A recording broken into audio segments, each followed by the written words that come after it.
Excellent work, Enrique. This is so beautiful. Such a, it's not just well conceived in terms of, the scoring and so on, but it also has a wonderful emotional journey. You really are thinking about, what happens next in terms of how it moves the emotion along.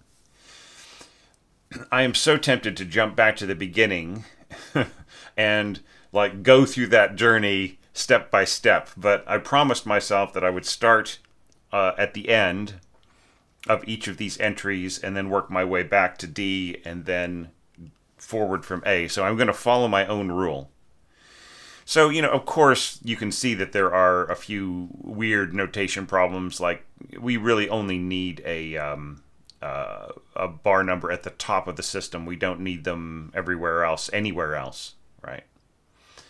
And then there's some weird problems with these braces. Like, there are two braces. Like, there's a brace for the lower strings, and then there's a brace for all the strings, and so on. And then same thing here. There's a brace for the heavy brass, and then a brace for all the brass. So just little bits and pieces like that I'm sure you can fix. So let's jump back a little bit. Yeah.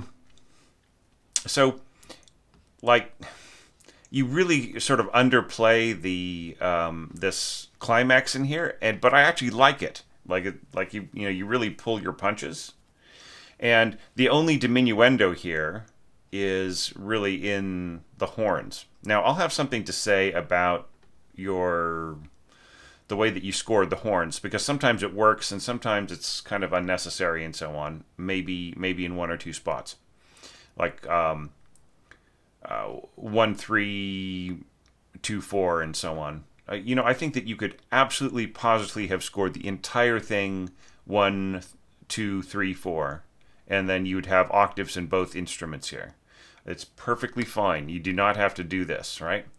But the main concern that I had with brass and winds was not that so much as it was kind of knowing which instrument was playing at which time, right? Like, which players, like, is this with both first and third? Is this with second and fourth? Shouldn't that be a deux, right? Or a two, right? And marked here. Things like that. All right, so so yeah, I think that if there's one thing I would change about this, I would have this kind of notation: B tied to B, tied to, and so on, and then just fade out from the middle of the bar, right? So like you're really, really underplaying this, and the flute is already going to be very soft, but like you're being so careful about your dynamics. It's like every lesson that I've taught about, low flutes and about other concerns, like you really have been paying attention to, and so even at that, I'll have a few words to say about balance and so on. But wow, just obviously you're listening to a lot of the things that I've been saying, and it's just really wonderful to see that. Okay, so so with all of this, I would actually end mezzo piano and not just cut suddenly to pianissimo, right? I would just go da da da da da da da da da da da bum, right? So fade across the half bar. And then there's sort of a question of how divisi everything is, right? So, assuming it's all divisi and then unison and then divisi and then divisi in 3, right? Or is it 2? Do you want the upper player to be playing the B flat and the lower player to be getting the E and the C sharp, which is totally possible. In which case I would use separate stems, right? And yeah, if everything is going to be mezzo piano in here, you could really divide the middle voices quite a bit. Here you have a unison on your cello and double basses, right? So like this note is already covered by double bass. So you could go divisi with the cellos, have the second divisi cellos holding the low E and the first divisi cellos playing the bottom of this viola part, right? And then you have the viola's divisi playing, sharing some of what's going on in the violins. So yeah, so there's ways of doing this, kind of dividing it up a little bit. I mean, the thing is that I actually kind of like the way that you have the voice crossing here with the violas over the violins and so on. Maybe the cellos could be playing the B, right? So like you have second violins on a C sharp third, and then you have the upper divisi cellos playing the B, and then just leave the violas going da da da da da da da da da da, right?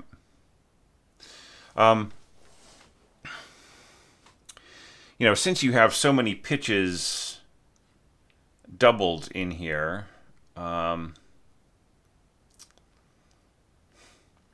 yeah. I'm just checking the part really quickly.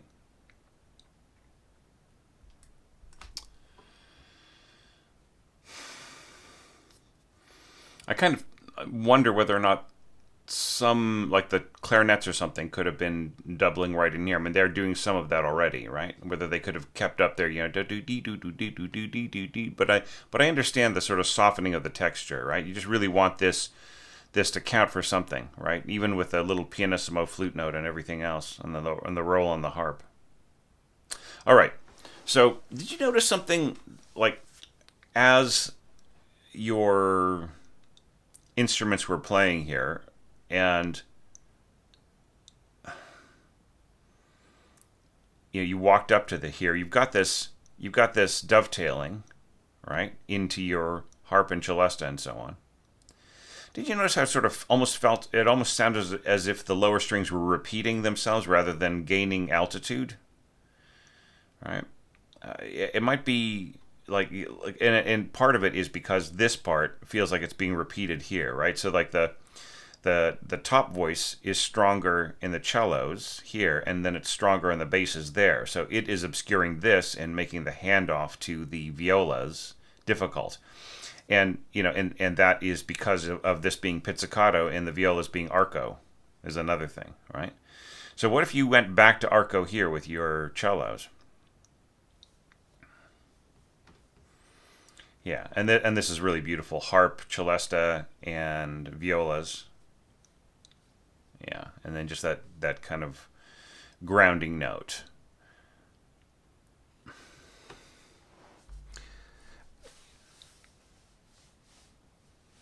Yeah, about the only problem here I see is that I feel that this should be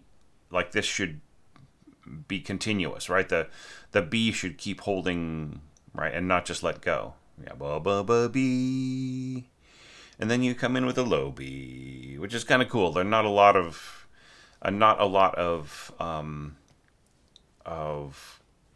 arrangements so far have thought of that.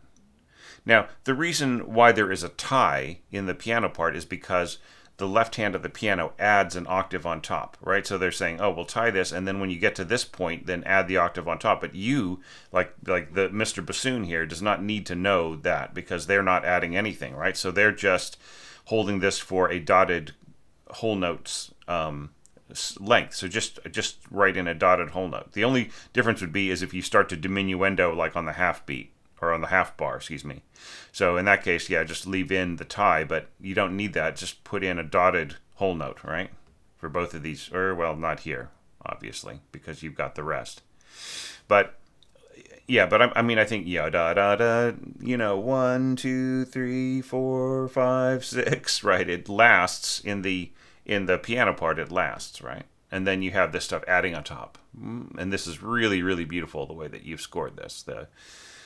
And you've scored everything kind of down, and then you sort of let the overtones do the work. It's really beautiful. And yeah, I get it. You want to stop this B playing because you don't want the winds to be obscured.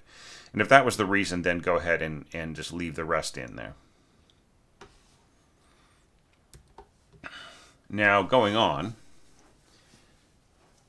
really, really juicy. Like once again, like we need to know who's playing when, right? When there's a single voice, like here you have like one flute playing, one clarinet playing, and then in the next screen you have two flutes playing and two clarinets playing. So we need to know on the previous screen, like which one of those, which clarinet started, right? Just so that the player knows, right? And which bassoonist is this? Now, if you're going to have something like this, really try not to slur, like this suggests portato, right? And then ta, like for a nice crisp accent, just that really has a little bit of a push to it.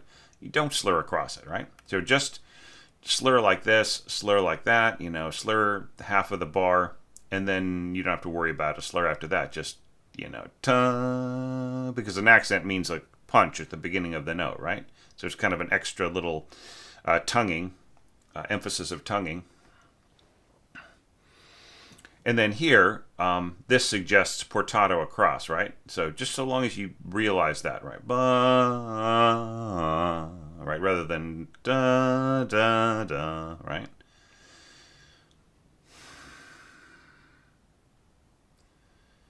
And, it's a beautiful idea. The unison bassoon and which horn?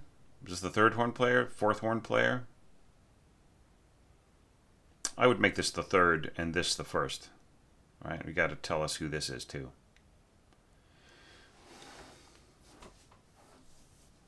Now, about the only, there's just people are really kind of pushing pianissimo for high horn notes, and the danger is, it's a possible note, but if even with a really good player, it could crack, right?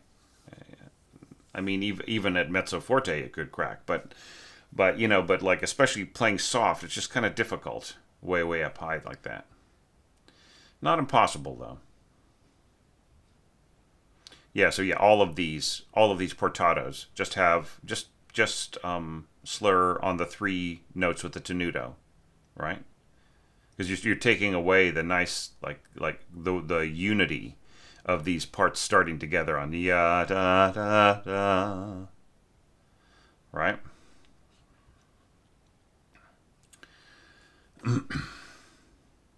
Yeah, just really beautiful, and I love the use of the alto flute in here. So long as here you have pianissimo marked, right? I think that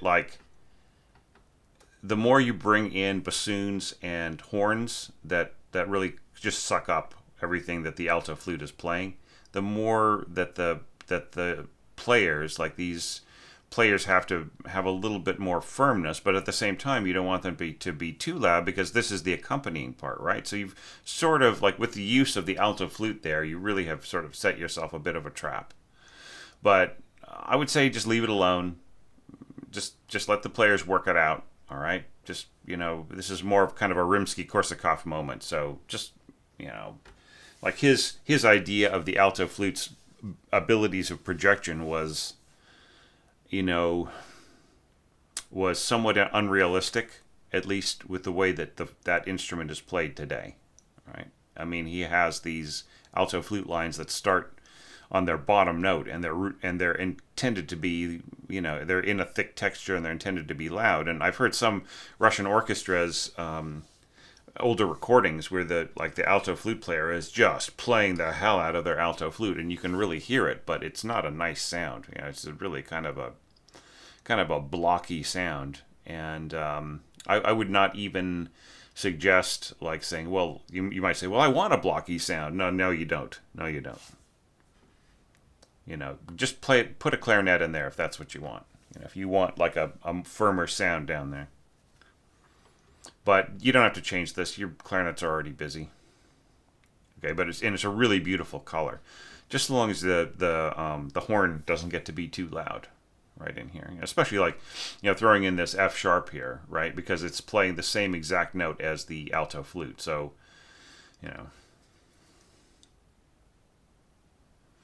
and then here, you get it more out of the way, but it's still, the pressure is still kind of intense. Okay. And then I really like the way that you managed the implied leap. da da da ba da. Just really like I think that this was one of the entries in which the sense of continuity of the descending thirds and the implied leap were like of equal weight, right? So it just really felt like it was, that it was pretty unified, right? And especially with the way that you scored the horn here. Yeah. I mean, I know you want these big, long, beautiful, gorgeous slurs and so on, but you have to think about like how is this going to be slurred? Like you have a slur that crosses here. It's not really clear whether or not this is. Yeah, I see what's going on here. Yep. Okay, so yeah, so disregard that, but I would go down, up, down, up, down, right? So just slur that, and you don't have to slur the downbeat in each bar.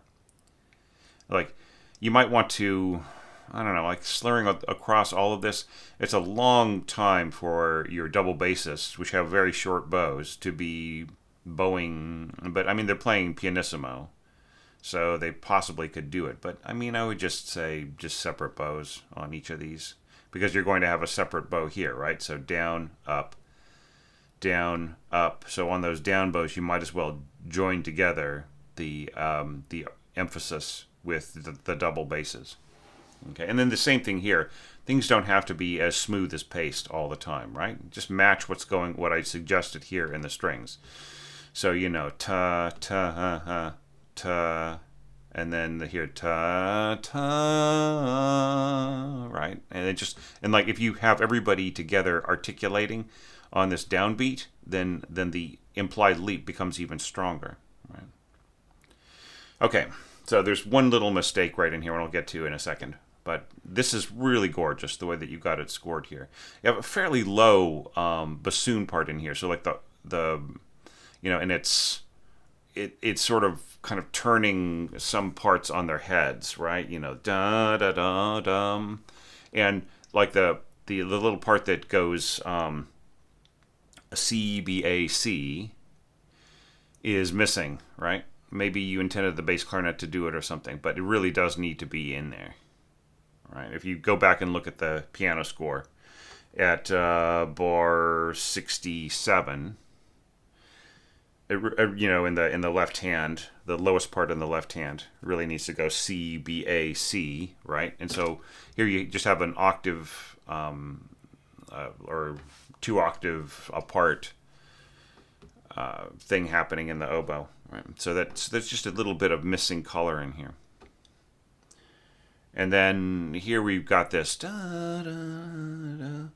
All right, and then on the I mean, it's all good. It's fine. You're kind of keeping the weight low on some of this harmony. It's all right, but and the color is interesting.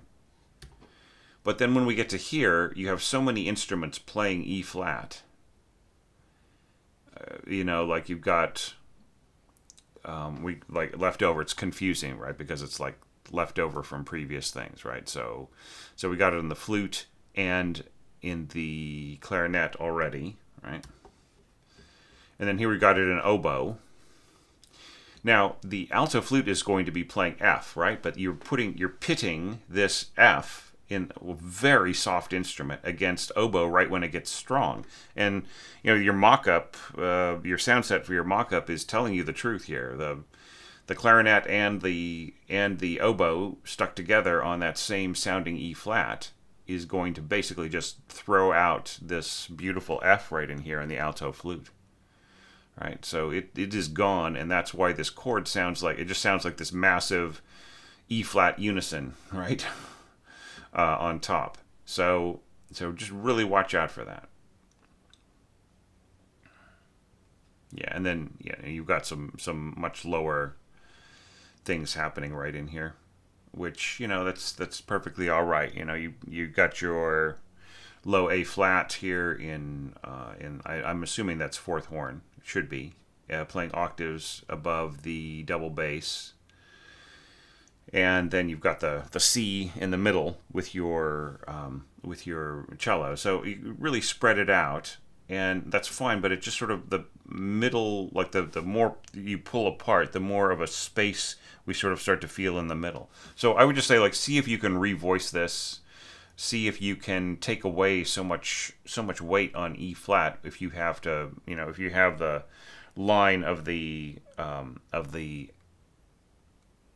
your alto clarinet, or excuse me, alto flute, is playing a sounding F, right? And then here, this is a little strange. It's playing a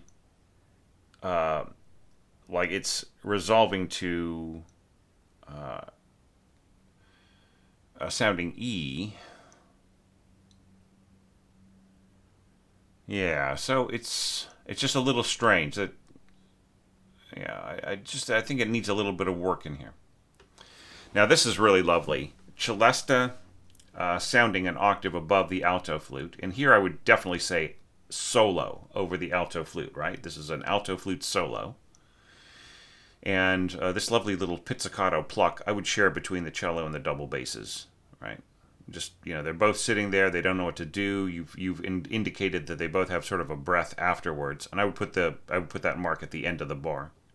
So just pluck and what is everybody's dynamic? Celesta playing mezzo forte, so alto flute should probably be playing the same thing, mezzo forte solo, and maybe the cellos and the basses could be playing piano, right? And really espressivo, right?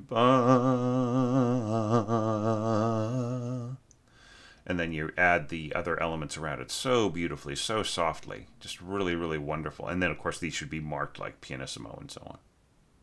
Like, yeah, our previous dynamic was sort of pianissimo, and then you had a crescendo, but you kind of didn't indicate where we were headed, right? So, yeah, so some kind of guidance here, maybe like going down to pianissimo again, or what, right? But definitely this could be piano, solo piano, or solo mezzo piano, or mezzo forte is a bit much. I'd say piano solo, right? I said mezzo forte before, but I think piano solo is fine. And maybe give it a little push, right? Just like a little bit of a nuance here, a little crescendo, and then diminuendo, right? And this is lovely right in here. And this will just be played as a nice open fifths.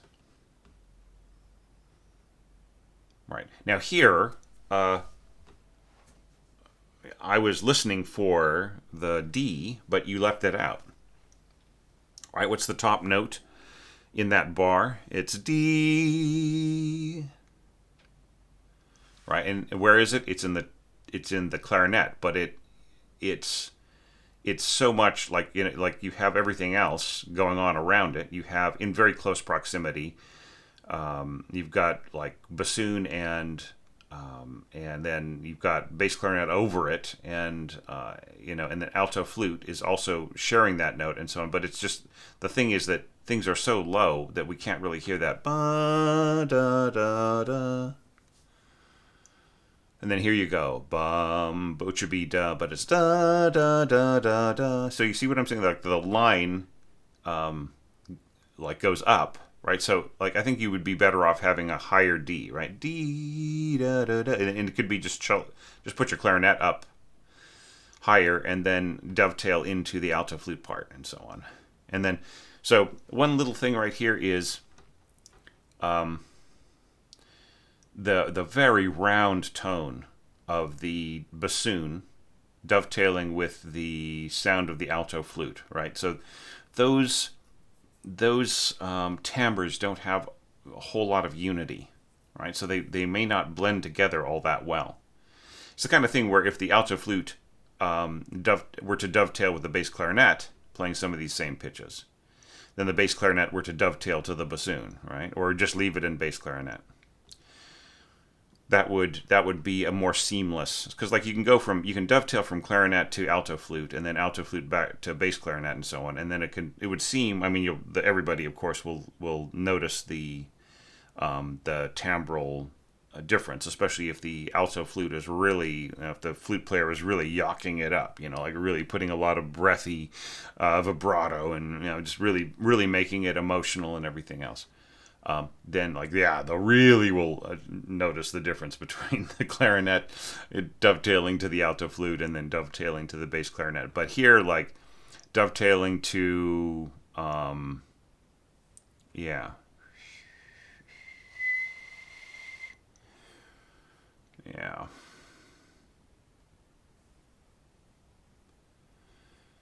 Yeah, I'm just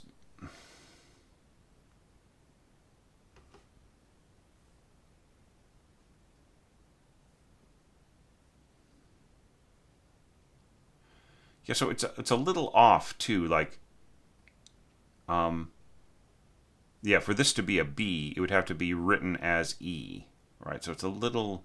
It sounded okay in the mock-up. Maybe I was just not paying attention, but yeah, it seems like everything is up one step here,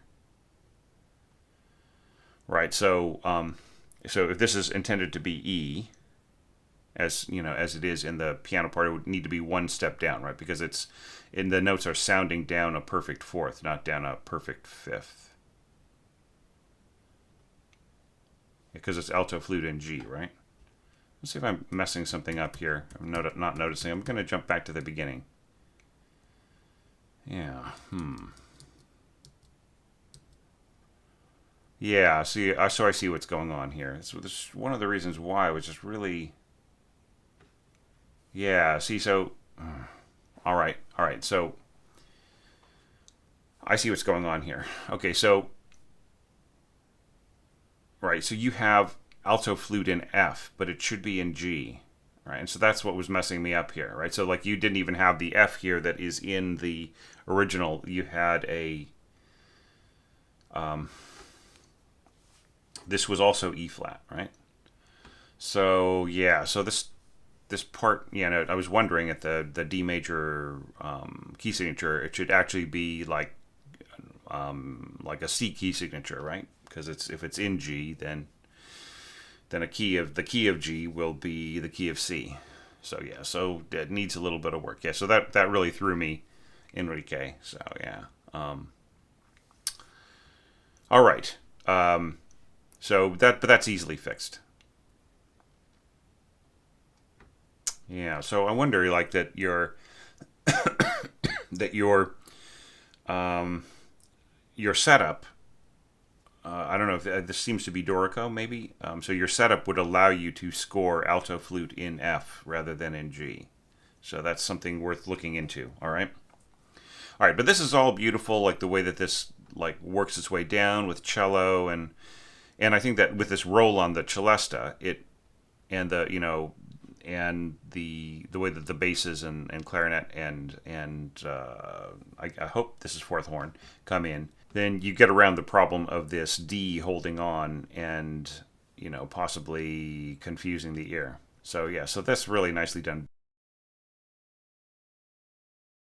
And now into section D, and you know it's just so great. It's like it's so welcoming. The piece just feels really welcoming to me to evaluate it and so on.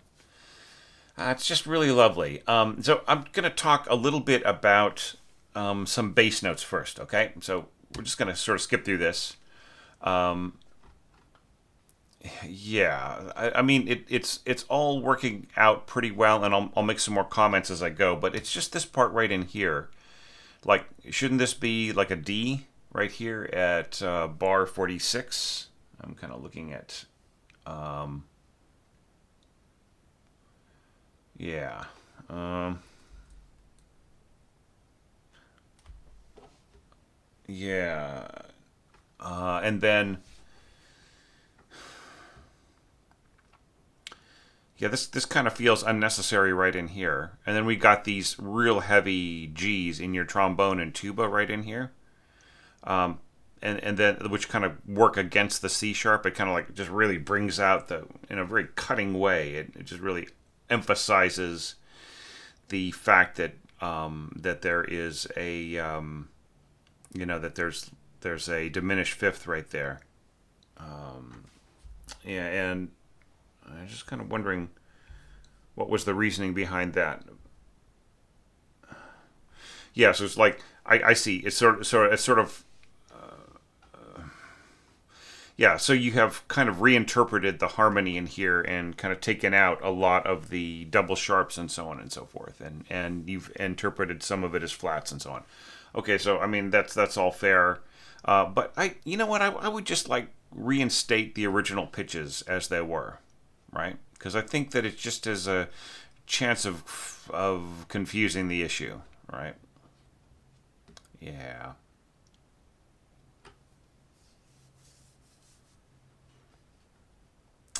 Yeah, exactly. Yeah, so just watch out for what you add, right? Just like if anything kind of feels like that really is sticking out, right? Like that, like I would, if you were going to put this much weight on G, I would just put everything on G. But then you're kind of overemphasizing the destination and like taking away the tension between the F double sharp as originally scored and the C sharp, right? Yeah, as like which is actually an augmented fourth, right, rather than a diminished fifth. Yeah, and then there's yeah. I mean, and you're being judicious about your timpani strikes as well. Yeah. All right. Okay. So I just wanted to talk about those few little points. All right. So I mean, I have a I sense that you are manfully trying to control these tremolos in your violas, but your sound set is just going insane. It's just like, oh, you want tremolos? Huh? Well, I'm gonna really give you a tense, insane, psycho soundtrack kind of tremolo here, right? And you marked it down to triple P, and it's still too loud. All right, so like, fair enough. Yeah. So like without this, your beautiful scheme here in winds would come through really nicely. But the only objection that I would have is like the way you keep the clarinets up right in here, right? So like we have the cascade downward to the next octave, and then right in here you're just kind of keeping it up in that octave rather than descending yet another octave, right? Do you see what I mean? So it's just like, octave. Let's say we'll call this octave 5, right? So here's octave 5, and we go to octave 4, and we're staying in octave 4 as, and then bass clarinet and so on. So that's just like, it's almost as if you expanded here, but the sense of downward motion is stalled, right? So like we're going downhill, and then all of a sudden we're just expanded, right? So maybe if the clarinets could play down another octave. And the other thing too is like you can totally dovetail from this F sharp in the flute to the same pitch in oboe right here, right? I see what you're doing here. You're throwing in the clarinet, right? But I think that like to have an oboe pitch, maybe and alto flute, then I think you get it's sort of saying, okay, well this sound is now coming up as opposed to the clarinet. I mean, I see what you're doing in here. It's a very, very cool idea, but yeah. And then it is really nice and expansive. I'm just not so sure about clarinet going forward from the middle of the bar at that height, right? Like in terms of like just confusing the ear into what direction everything is going. It's nice, these cute little grunts here, and the cute little grunts, a name for a punk rock band. So like, yeah. So I like this little stuff here in the contrabassoon. That's really nice. So as to everything else working, you have horns and violins in octaves, and then just like these little touches right here of cellos, and then just kind of a rock bottom holding that as if it were being pedaled, right? So that's all good, and then this continues on, right? So if these darn tremolos weren't so frickin' loud, then this would sound really beautiful and would work out in a really nice way. The problem here, though, is like when we start to get more weight in the middle here, like when we drop the octaves down, yet when we lose the sort of the piccolo on top. I mean, I see that the real cool idea of like kind of octave 5, oops, then octave 6 with the added piccolo, right? And then at this point, when you do that, the clarinet makes more sense, right? But then I almost feel like the flute should continue on, right? That like you should take everything down one octave and then just kind of stagger everything, right? Anyways, but like that's a discussion for later. So you're going octave 5 before, octave 6, octave 5, octave 6, and then like things seem to sort of like as you're giving up voices right in the middle, we sort of seem to lose touch with that with those octaves. Is this a place where harp and celesta could have come in and just sort of bolstered it up for a second? So I mean, there's just a little the cascade just starts to lose its identity a little bit with the added weight here of the winds and so on in the middle. That's about the only danger here. And then kind of coming back to this is all cool. It just try to, instead of having tied eighths, just put in a quarter note. It's perfectly fine.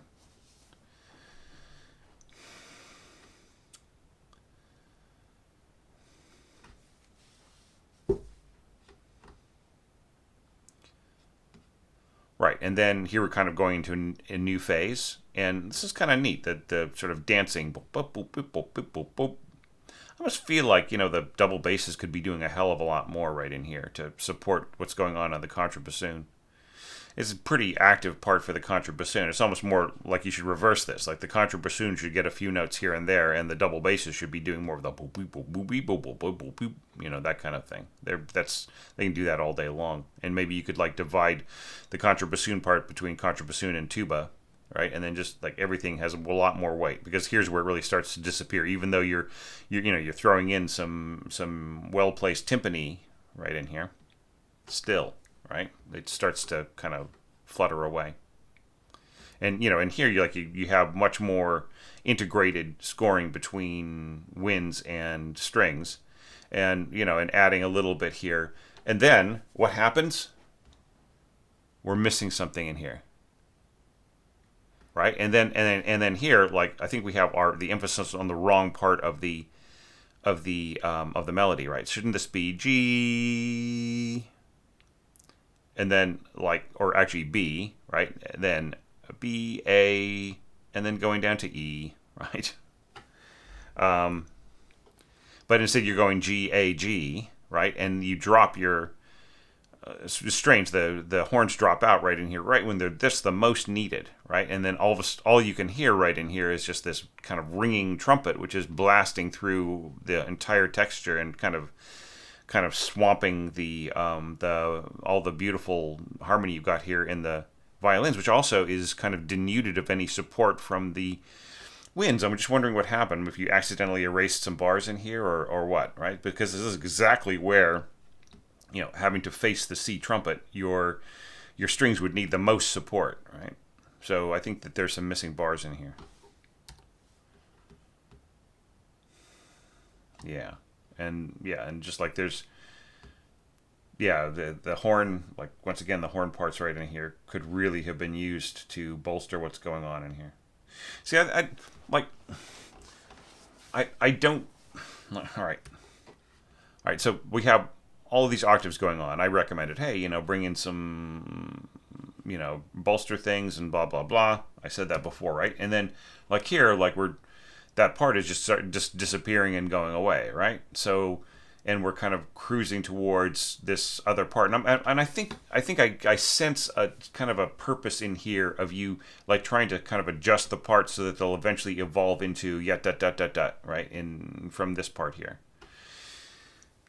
So, yeah, I mean, did that feel fast enough to you? All right. Yeah, accelerando, right? I just feel like it didn't quite speed up enough for what you wanted here.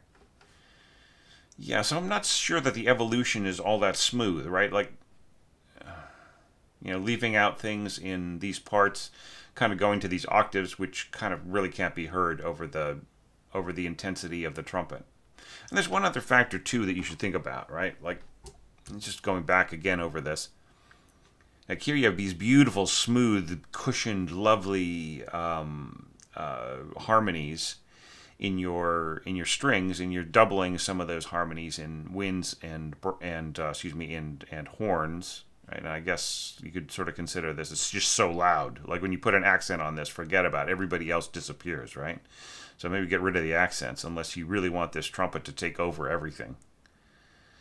Okay, all right, and you could, like, if everybody else is mezzo forte, what should happen in a situation like this where the winds and the brass have such a central role? How loud should they be?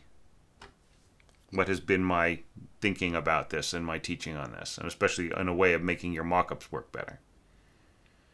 Do you remember? It's bringing things down 1 degree, right? So right in here, like, you really could have managed the dynamics a little bit better. Just kind of keeping the brass under a little bit if you're going to put everything in such close proximity. And then you see things balance. And then just fill this in and so on. All right, but like here, when things are starting to build and getting bigger and bigger, getting back to the whole idea of just really heavily harmonized strings, here you kind of start to really lay on the texture, right? And it's very, very hard to hear because of the way that you change the roles of the accompanying winds to just kind of doing these octaves, right?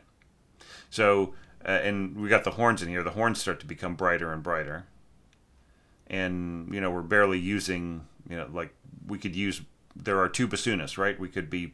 Some of the harmony could be there. There are 2 clarinet players, 2 oboists, right? So some of the duties could be spread around a little bit more, and you could get more harmony. But like here, you're going to divisi in 3 for your violas, right? Which, like, they're the weakest of the string, and they've got to play against this really confusing texture, right? So I propose that all this should be reversed. It should be the strings that reduce the amount of harmony that they play as the winds start to fill in more and more, right? And that will get you to yet da da da da da da da, much, much better. Okay, and the reason for that is if the strings can gang up on octaves, say, which is the traditional thing, if they can just really just kind of all join together on the octave, so that you have 15 to 18 first violinists all playing the high B, and then you have say another, like, say 13 to 16 second violinists all playing this B, and so on, going down the line, all the violists ganging up on whatever note you want to bring out down here. If you have them all playing, or even just having the violas double the violins on that B, then it sounds as if all the strings are playing all the harmonies that are being covered by the winds and the horns, right? Just so long as the winds and the horns really fill in all the harmony. Do you see what I mean? So, like, this trick is used to the hilt by Tchaikovsky, right? And was it possibly invented by Berlioz? Developed out of what he saw emerging in Beethoven and Weber and other composers whose works would have been available to him. Like, everybody assumes, like, oh wow, this really great composer was doing something incredibly phenomenal this year. So, like, and he did it before this other composer who did his thing like a few months later. So obviously the second composer is copying the first one. But no, that's not obvious, because somebody would compose something and they'd write it out in ink and they'd send it to their publisher, and their publisher would sit on it, and it might get published, like, performed 10 years later, published 5 years later. So a lot of these things happen simultaneously. Anyways, but the whole concept of stacking strings in octaves and winds in more complex harmony is a very old one. I think you should check it out. I think it would improve this entire section. All right, so now we're getting to the real, these, and you've got, and you know what? Just have everybody go parallel. Don't mess around, right? With this, like, dun dun dun dun dun dun dun, and yeah, just like get rid of these interruptions. I'm not gonna hassle you about leaving gaps and so on, but just try to rescore the source. Yeah, da da da da da da da da da, or yeah, da da da da da da da da da. Right? It just kind of only make, if you can do it, get away with it, only do the gap here and there, and then maybe here, as these things come da da da da. It's okay to put a dotted rhythm here, okay? On all of these, it's just clearer. Yeah, so the way that you've chosen to, like, there's no second violins. I don't understand it, right? It could be just so much more powerful if the seconds were playing the lower part here. And you don't have to have anybody divisi then, right? And you've got all these players standing around doing nothing that could be bolstering up the violins. For that matter, you got your trumpets not doing a darn thing for 4 bars, right? And yeah, and then trombones and tuba, right? So let's back up to the first page here. You have a trombone and a tuba player, right? It's possible that we could have had 3 trombonists, right? And they could be covering more of the repeated things.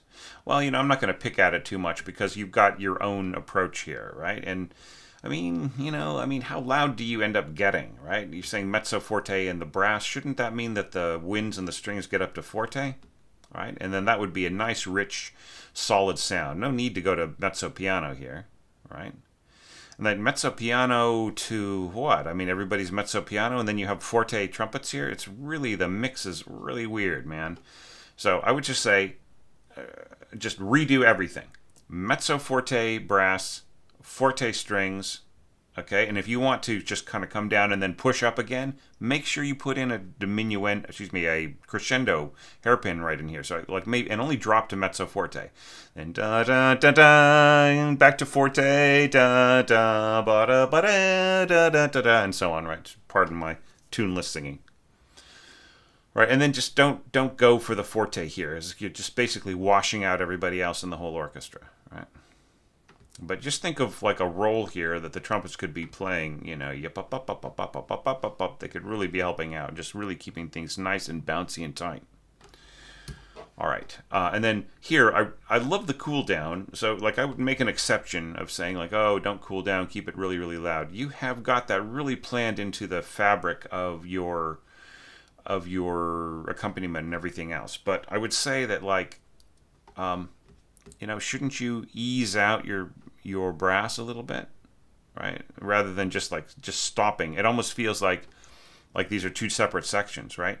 So it should ease out like really, and even giving it a kind of a destination. Maybe you could just like end on a single pitch here, like maybe just a very sneaky little 8th note that has got triple P marked on it, or pianissimo or something, just to hand over your texture to softer instruments here. And but I don't know, like maybe is it half orchestrated? Were you expecting maybe some feedback on that? In which case I would say, look, just go back to this approach that you had and just continue on with it, right, for the next few bars, and then just keep things really, really gutsy and loud and all the way to here, and then fade out for the first half bar until you just have these violins holding at pianissimo, and then everything else can come in. Bum, bum, bum, bum. Do you know what I mean? But anyways, those are my thoughts on section D. Just really, really, really fun. Really different. There's a different character. I really love the way you think about the texture and you think about the emotions and everything else. That seems to be like the most important thing, and that is really one of the cornerstones of great orchestration, is the emotional impact. You really are thinking about it more than just special effects. So good for you, man. All right, so now back to the beginning. So this can't be as long of an evaluation as the front end of this video, but I'll still say a lot of stuff going forward. In fact, there's so much feedback on other videos about these beginning sections, that anything that sort of resembles what you did before, you've got, I think I've already seen a few comments that you made under some video saying, oh no, I made that problem too. So there's no need to kind of go over it too much. But once again, this should be, you kind of scored alto flute in F instead of G, so just kind of fix that.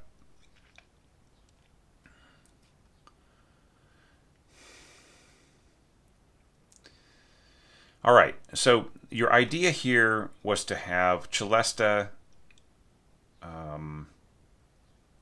playing the melody, and alto flute and clarinet playing the harmony, and your idea was to just really keep the these instruments under the celesta, right? And have a nice harmony between alto flute and clarinet. That certainly will work, and the players will balance themselves, and that's all great. And I'm glad that you did not slur across the repeated notes. Okay, there's no need for you to have like a rest here. You should have a tie to the, just try to make these as long as possible. And I would also score, I would score this just as separate notes in each hand, right? So turn the lower part into a left hand part. Of course, like sounding an octave higher and everything, I'm sure you know from studying the celesta. So yeah, so it does pretty much sit in the register that it's written in for piano, right? So that's all working great. I feel that like your sound set and your mix could have been a lot better. Like this celesta part really sounds like a vibraphone part, and to the point at which I was kind of saying, well, geez, why not just score it for vibes? But I understand what you're trying to get to here with the celesta part, but like, of course, there's that kind of thunky quality, and the way that your sound set has decided to deal with the thunky quality is to just like say, well, of course, like the people who use this celesta sound set are, or the celesta sound on this in this sound set are not going to really want to hear exactly what the celesta sounds like down there. So let's kind of make it a little bit more rich and idealized and everything else. But you really need to know that the sound of the celesta below middle C is kind of like dung dung dung. It kind of has like this. It's not the most glorious, beautiful sound in the world, right? Which is another reason why I was just going to say, like, if you're going to score anything between sounding middle C and the octave above, right, which would be the lower octave of the celesta written in the C in the staff up an octave, then maybe you're better off like working with vibraphone. But all the same, I mean, I kind of like the idea of sort of using that sort of forced kind of clunky sound. I think it's really charming in the aspect, the actual sound of a celesta would actually sound pretty cool here. And then, of course, you have the harp sort of building an octave below. And there's a few little low notes here and there are kind of nice. So, it all pretty much works. Yeah. And there's just one little thing. So here you've got the... Right. So bass clarinet in B flat. All right. Okay. So this comes in to sort of take over the E. Right. Okay, so we've got a missing pitch here. Right? And that is the pitch that ties the G across into the next bar. Right, so like right here you've got right.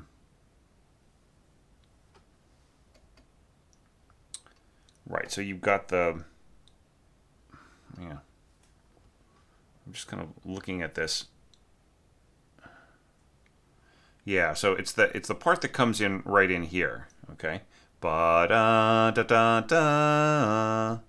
So just there needs to be this thing that holds the sound of that lowest B, like lowest G, or sounding G, and then holds onto the C sharp, right? So just like I would say, have the bass clarinet come in a little early, right? Okay, sorry. So that was just, I got a little distracted thinking about this tying forward and so on. So just you need that kind of part, that little kind of suspending part. Little bridge across in the sound, and because that sort of takes care, it kind of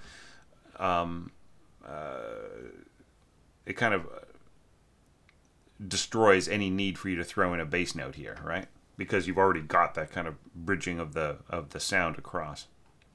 All right.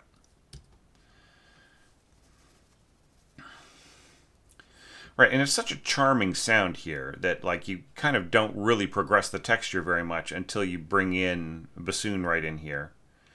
Okay, so I think that it's. I'll give you a pass on not really doing a whole lot new with the texture. Just kind of keeping it really in like clarinets and then to bass clarinet and this voice and then bassoon and so on. And then things get a little bit more intense here, right?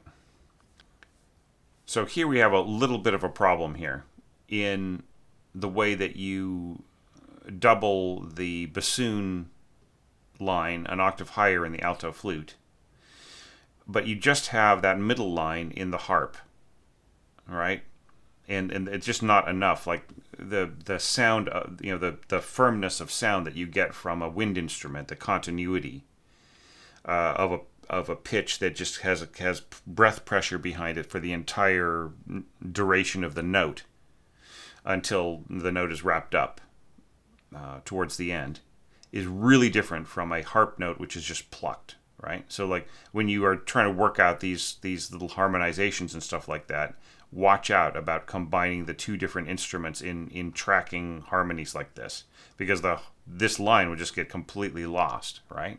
And especially if you're going to double the lower line an octave higher, then we really lose the sense of like the harmony all coalescing towards the end of the bar, right? So it comes together, yes, but it doesn't really come together in a way that has the same finality as how Barvinsky's architecture, right? It just like doesn't really pull things together.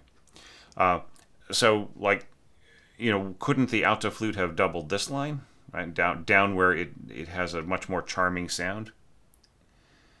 Yeah, and then there's also the aspect of whether or not this F sharp should also continue on another instrument, right? So could you have this being played by alto flute and then the alto flute holding this F sharp forwards, and then first flute comes in and plays the rest of this line, right? Those are just examples, but I just have a problem with just duplicating the bassoon line an octave higher in the alto flute. I think it just messes up the continuity of the way that is all scored. But I mean, it's just like maybe you hear something different there. I'm not going to, make a big thing about it, but I think there are ways, like when you consider how delicately and how carefully you figured everything out here, I think that there are ways of, figuring out how to score it according to Barvinsky's vision, right? All right, so now we're getting into la melodia ben cantando. So that's something that should follow the melody, the dynamic marking. So it's expression text, right? So this expression text should go after the dynamic in the melody parts and not in the, like, this will appear, if this is system text, it'll appear in every part, right? Which is, the harpist doesn't need it. They're not playing the melody, right? And here I recognize you said, oh no, I did the phrasis interruptus thing. All right, okay, so just like, it's not a big deal. Just try to have this one long continuous line, right? And just not have that da da da da da da da da da, because like you start to hear those breaths, right? And the way that you've scored this with celesta taking the middle voice, right? It just doesn't have enough, right? I would try to double this with somebody. Violas, I don't know, the violas are busy, but like maybe the cellos could be playing what the violas doing in here, and we could have just very, very soft violas doubling this right in here. Right. Yeah, but this is really cool. I like the idea of the flute and alto flute. You're just keeping everything really, really soft, so you're justifying the scoring of low flute lines, alto flute lines. You're doing a great job with this. About the only problem that I would have here is that, like, here you've got this sort of chirpy little counter melody happening in the oboe, and, what do we hear in the mock-up? We hear the chirpy little counter melodies just sort of going, hey, pay attention to me. Hey, what's going on? Hey, check me out. As opposed to it sort of seamlessly linking up and playing off of this rippling stuff right now. This is really strange. Is this Dorico? Did Dorico, is this I'm kind of thinking of this thing right in here. Maybe this is not Dorico, but MuseScore. But anyways, yeah, this should turn into like a dotted half note, or more properly, it should be like quarter rest, eighth rest, quarter rest, eighth rest. Anyway, all right, but yeah, just I would say a little bit more support here in the on the celesta part, just really really softly, and mindful of the fact that it is an octave higher, right? So you're creating an enclosure by having the alto flute actually playing below the celesta part. But I mean that's all fine, just as long as you keep the root D going on, right? But like just then the other problem too is, since this is sounding an octave higher, the oboe is really kind of playing right over it, right? And that's your intention, I guess. Like you're trying to, but I mean, if you really want to play over these same pitches, then shouldn't this be C sharp and E right in here, right? So there isn't a conflict. I mean, you do end up on an E finally, but then D and F sharp, right? So maybe it's distracting a little too much, or maybe it should be in clarinet, or maybe it should be in some cooler instrument that isn't so warm, and like like you have this beautiful cool texture, so lovely, celesta and low flutes and the harp and pizzicato strings and everything else, right? But then we have this kind of warm, and it's really kind of I think it's getting in the way of the meaning of what you're trying to put across here. And that little thing kind of turns up in other little places, right? Yeah, I mean, and it's all good. I mean, you're trying to create some some functional interest, right? And I appreciate that. Yeah, and here things start to intensify, right? And as they start to intensify, the celesta becomes ever more inconsequential, right? Maybe you could start trading over. By the time you start trading over to horns, you could just leave the celesta out, or just have it like playing kind of things that are higher that support what the harp is doing. Maybe it's too much celesta and harp, right? Maybe by the time you get to here, that is all that the celesta that you need. You've made your point, right? And then you can just trade off to other more effective instruments, especially if you're gonna be going in pizzicato, even soft, but it just has a very kind of acrobatic sound. Yeah, and then here, just sort of seemed to kind of, the kind of interpretation of this just seemed to me to kind of interfere a little bit, right, with the linear continuity. Yeah. All right, now going on. Okay, so this also happened in another part. This appears fine, and you're going back to celesta, and that all was great. Okay, but I was worried about this. So like here, you're kind of going over the same pitches again, right? Rather than climbing from the bottom up into the thing and then going on forwards, right? So part of the problem here is that you have taken that part in the middle of B, and like you first you start off, and then you trade off, like you, instead of going up, you go down and then hook into the viola part, so that this part plays over the same pitches that happened before, and then it goes up and arcs over, right? And you're sort of trying to keep it from like going too high, right? And then you have the alto flute playing over those same pitches and so on. Okay, all right, okay, fine. Okay, but the problem is that, like, by playing over the same pitches, we don't have that sense of arcing. Do you see what I mean? So, like, it would be better for you to start off in double bass, then going to the E, right, an octave lower in the cello and so on, and then, and then making its way up. So there's one smooth, the order of the pitches remains the same that it is in the piano, even though it's dropped an octave, right?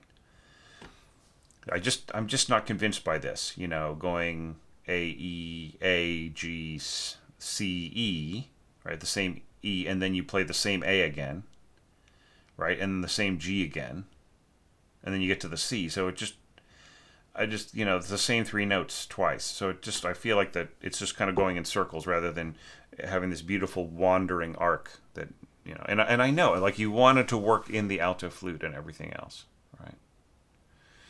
Maybe you need to rethink this. Could the bass clarinet, like, instead of all of this stuff, could you have bass clarinet come in and then trade off to alto flute, playing over some of these lower pitches rather than higher ones, and then going up into the flute's register or clarinet? And this is all really cool right in here. The harp. See, now the harp sort of maintains its, like, the integrity of the line, right? It actually starts an octave lower. And then you have the celesta coming over the top of it. That's all really charming, right? Okay, and this is kind of cool. I like it, but why do we need to guide the ear to show us where the wanderer is going? Right? I mean, if you've heard me talk about this, right? So there's a reason why. There's a reason why Barvinsky does not give us a note on the downbeat in the accompaniment, right? It's because he stops accompanying right on the downbeat. It's like you're not supposed to accompany, like, according to his way of thinking. Don't accompany on the downbeat. Just let the wanderer wander, right? Because it's like it puts too much in context. It's saying, oh, by the way, I am telling you what the harmonic context is for this. But Barvinsky doesn't want you to know that, right? He just wants things to stop after the fourth beat, and that is it. The wanderer is on their own. They are out there. They've got they've got a bindle over their shoulder. They've got a staff with a little bag tied on the top of it with all of their earthly possessions, and they're just walking down the road. They've had it. They're through with their life in this other place, and they are going to just wander around and see where they end up over the next bar. All right, so don't tell them where they're going here. It's like, say, by the way, you're going to end up. Don't tell them. They don't need to know. We don't need to know that information. The audience doesn't need to know that information. All right, and then that just leads to this, which is really lovely. Yeah, this is kind of cool. I like this is all totally doable. I like the beaming here for the triplets. That's really cool. I like the bass clarinet and bassoon working together with the flute on top. Just a big difference there. And then, here you have the alto flute come in. This is a little less effective. Just the proximity of the alto flute so close to these more resonant, kind of ruddy sounding instruments, right? It'll just eat up whatever the alto flute's trying to say here, right? And then here you've got some other stuff happening here. Then you bring in the horn, right? And that's it. The alto flute is kind of toast down here in its lowest register. But everything else I like. So really great work, Enrique. So, you've been a real, a very positive presence in the group since you started hanging out with us, I think a year or two ago, maybe even a little earlier. And you've left so many really positive, supportive, insightful comments, and like when you knew something that you could help with, you told people what information you could possibly share, and when you had some feedback, you gave it, and when you just had some praise, you were quick to share it, and that is just so great. I mean, you really get this group and what I'm trying to do here, and what I've been trying to do over the past, I guess, like, the big jump to social media was just about exactly 10 years ago, though the group actually started about 3.5 years before that, 2.5, 3.5 years. So I just really appreciate your input, your thoughts, your support, helping me help all of those people who are, those other musicians who have got, like, very, very confused future and kind of no means of support right now. And that's the thing, is, like, a lot of us don't realize in some countries where there are less integrated support for the arts is that, like, if you, in some places, like, there's huge support for this kind of stuff, people orchestrating new works and old works, and really, like, the concert culture is somewhat stronger, like, especially in places like that. So, like, that, what I'm trying to say is not so much whether that's good or bad depending on one country to another.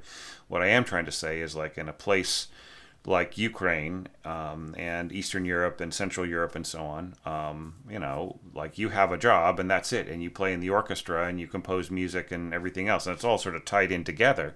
And, like, it's not like you have all these other little gigs that you're doing plus working on your real estate license, right? And so that means that there are a lot of people doing these things in a lot of those towns, and, like, that is just wiped out when something like this happens. So the fact that we were able to help them is really amazing, and the fact that you were part of that, Enrique, I really appreciate, and I'm so glad that you were able to pitch in. So anyway, not to get too much down that road, but maybe I'll talk about it when we do, like, a wrap up. I was thinking it was going to be towards the end of this month, but I think it's just going to have to be in January after the holidays. So anyways, the point of it is that, like, Enrique has said so many kind things and supportive things and insightful things on other scores, and it really, like, I would be vastly disappointed if this video, were not to get the same amount of love back, right? Just please, give Enrique everything you've got, everybody. Just, let him know what you think. How could his approaches be made even better than they are? What are a few little things that I didn't have time to talk about, or that I might have missed, or things that you might disagree with, which is perfectly fair. Just leave that in the comments below, with my thanks to all the other Patreon supporters for their help over the past few months and over the past few years, and to all of my website subscribers and regular viewers. Thanks so much. It really, really means a lot that you are sticking with these challenges and that they seem to be doing so well. So thanks very much. There will be more videos coming later today.